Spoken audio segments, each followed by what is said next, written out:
Welcome to The Explainer. Today, we are tackling a truly high-stakes medical emergency, pulmonary edema. Just imagine for a second, a patient who is completely awake, but they are essentially drowning from the inside out.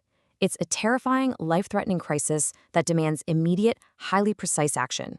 So our goal today is to completely demystify this condition. We're going to break down exactly what happens in the body, how to spot it, and the exact steps healthcare professionals take to literally save a life. We'll be moving quickly through our patient lifeline framework today. We are covering understanding the crisis, symptoms and clinical signs, diagnosing the condition, medical treatment options, and finally, nursing management and education. All right, Section 1, understanding the crisis. The pathophysiology. Let's get right into what goes wrong. So what exactly is happening biologically to cause this sudden, terrifying emergency? Well, pulmonary edema is the acute accumulation of fluid in the alveoli, those tiny little air sacs in the lungs. But, why does the fluid end up there in the first place? The crucial thing to understand is that if a patient's left ventricular filling pressure suddenly spikes, which is very often due to severe left ventricular failure and pulmonary venous hypertension, plasma fluid is basically forced to move. It rapidly shifts out of the pulmonary capillaries, floods the interstitial spaces, and pours directly into the alveoli. It's a massive, sudden fluid shift. Now, if you picture healthy alveoli, they have these nice, open air spaces where oxygen can easily pass through to the bloodstream.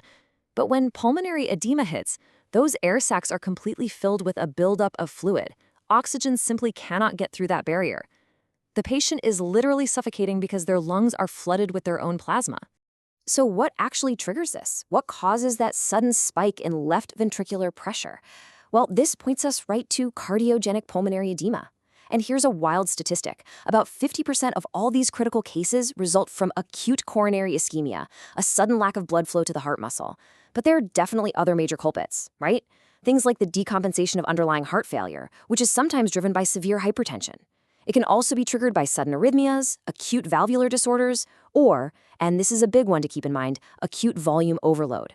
This is actually often caused inadvertently by giving way too many IV fluids in a clinical setting. Moving on to Section 2, symptoms and clinical signs, the watch-out. Now that we know why the lungs are flooding, let's shift gears to the patient's immediate reality. When this fluid shift happens, the presentation is dramatic, it's chaotic, and it's incredibly urgent. Internally, the patient is experiencing an absolute nightmare. They are fighting extreme dyspnea, severe shortness of breath, along with a profound, terrifying sense of suffocation. Naturally, this triggers intense restlessness and anxiety. Visibly, as a clinician, you're going to see someone who is pale, possibly cyanotic, meaning they have a blue tint from lack of oxygen, and they'll have marked diaphoresis. Basically, they are sweating profusely.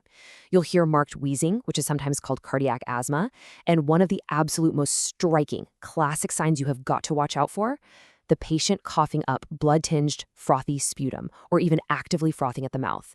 That froth, that is literally the air mixing with the plasma that's flooding their lungs. All right, Section 3. Diagnosing the condition, confirming the crisis.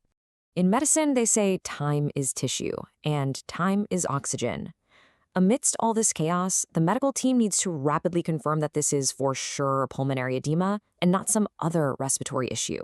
So, how do they do it? It starts with a rapid clinical evaluation, seeing that severe dyspnea and listening to the lungs to hear those distinct pulmonary crackles caused by the fluid. A chest x-ray is totally standard to visually confirm that fluid buildup. But here is the real game changer, the brilliant differentiator. Blood tests for serum brain natriuretic peptide, or BNP. Elevated BNP levels strongly indicate heart failure and pulmonary edema, whereas normal levels would tell the team, hey, this is probably a COPD exacerbation. They're also going to run an ECG, cardiac markers, and an echocardiography to figure out the underlying cardiac cause, all while using pulse ox and arterial blood gases to constantly monitor the patient's critical oxygen levels.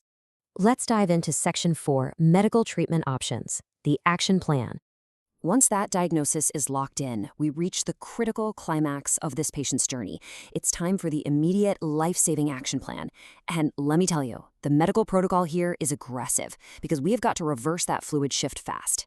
First and foremost, you deliver 100% oxygen, typically via a non-rebreather NAFSC. But oxygen alone is not going to empty those lungs, so doctors will order IV diuretics like furosemide to rapidly pull that excess fluid out of the body through the kidneys. They'll also use nitrates like nitroglycerin to dilate those blood vessels and take some of the pressure off the heart. If the heart itself needs help pumping, IV inotropes like epinephrine or dopamine get introduced.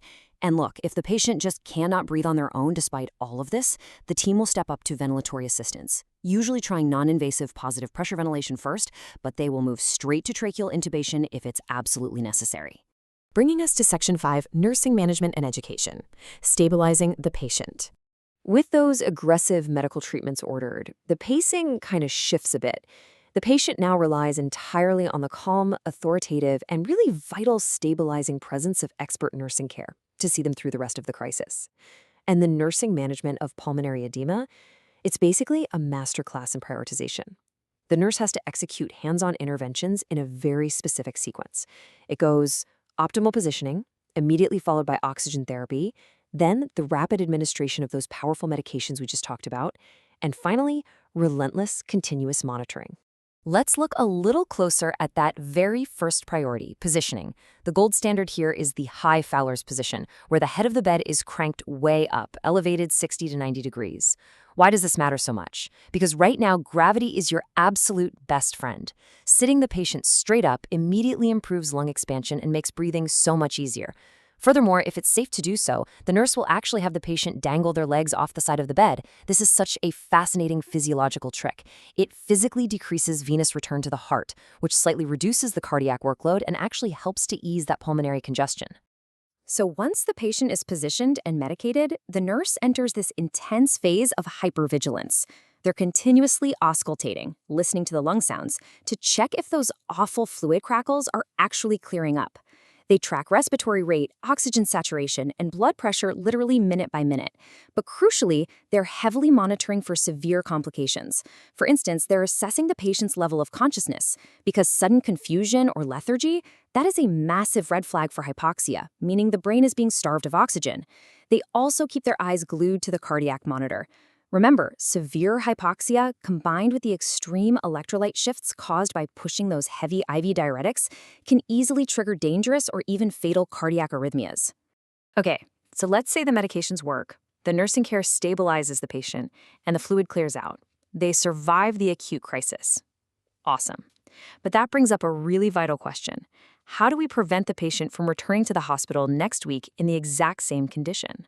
The answer there is all about empowering the patient through really targeted education before they're ever discharged. The patient and their family need to become absolute experts at early symptom recognition.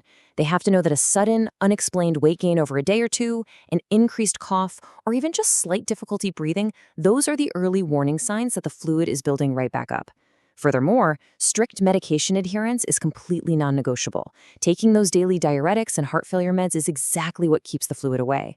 And finally, dietary advice is paramount. They have to adhere to a strict low-sodium diet. Why? Because where sodium goes, water follows, and excess water leads right back to pulmonary edema. As we wrap up this explainer, the main takeaway is pretty clear. Pulmonary edema is this perfect storm of cardiovascular failure leading to a total respiratory catastrophe. It demands rapid identification, immediate and aggressive medical intervention to shift those fluids, and super precise sequential nursing care to stabilize the airway and the heart. But I want to leave you with one final thought to ponder. We mentioned earlier that acute volume overload from IV fluids can actually be a trigger for this condition. In the fast-paced, chaotic environment of a hospital, how often do we consider that the very fluids meant to heal a patient could, if mismanaged even slightly, be the exact mechanism that causes them to drown from the inside? It's a sobering thought, right? Thank you so much for joining me for this deep dive. Keep learning, keep questioning, and I will see you in the next explainer.